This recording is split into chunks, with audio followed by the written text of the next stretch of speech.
Bonjour à tous et bienvenue sur notre chaîne YouTube Euro 4 Parts. Aujourd'hui, nous allons voir le fonctionnement de la sangle de débattement. Suivez-moi. Donc voilà, je vais vous montrer le fonctionnement sur notre châssis école que nous avons là. Alors pourquoi une sangle anti-débattement? On va monter une sangle, bien sûr, quand nous allons changer de suspension. Quand nous allons mettre une suspension renforcée pour pouvoir surélever le véhicule. Le problème que nous allons rencontrer, en tout terrain bien sûr, sur une suspension avec un pont rigide ou une suspension triangulée, on va avoir des débattements plus importants, d'une part, et le problème qu'il y a, c'est qu'on va avoir la retenue qui va être effectuée par l'amortisseur.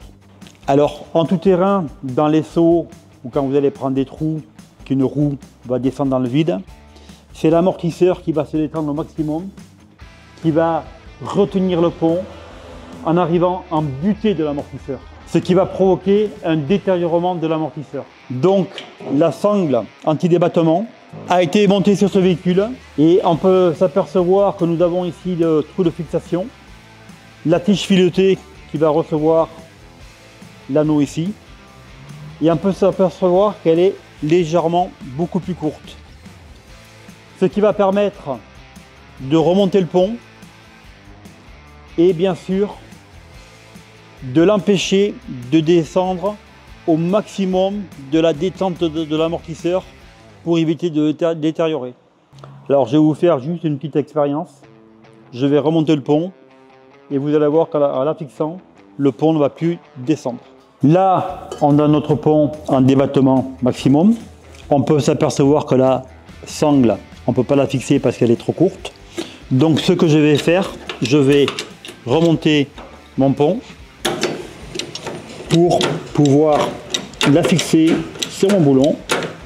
Alors maintenant que si jamais je descends mon pont, il est retenu par la sangle et protège mon amortisseur. Voilà le rôle de la sangle anti-débattement. Alors comme je vous ai dit avant, ça sert aussi pour les suspensions triangulées, suspension avant ou arrière.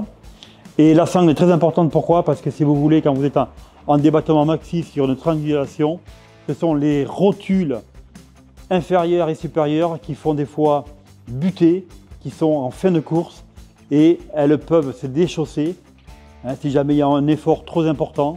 Donc bien sûr, on les protège bien sûr avec la sangle. Voilà, maintenant nous avons vu le fonctionnement d'une sangle anti-débattement. Sur notre site, vous allez pouvoir retrouver des sangles anti-débattement de ce genre-là, avec différentes longueurs. Et vous pouvez retrouver aussi des sangles comme celle-ci, mais réglables. Ce qui veut dire qu'ici, nous avons une partie qui va être fixe.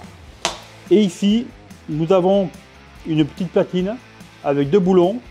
Et on va pouvoir faire glisser la sangle pour l'allonger ou la raccourcir à la demande voulue. Voilà, j'espère que cette vidéo vous a plu. Je vous retrouve bientôt pour une nouvelle vidéo 4x4 Tips. À très bientôt.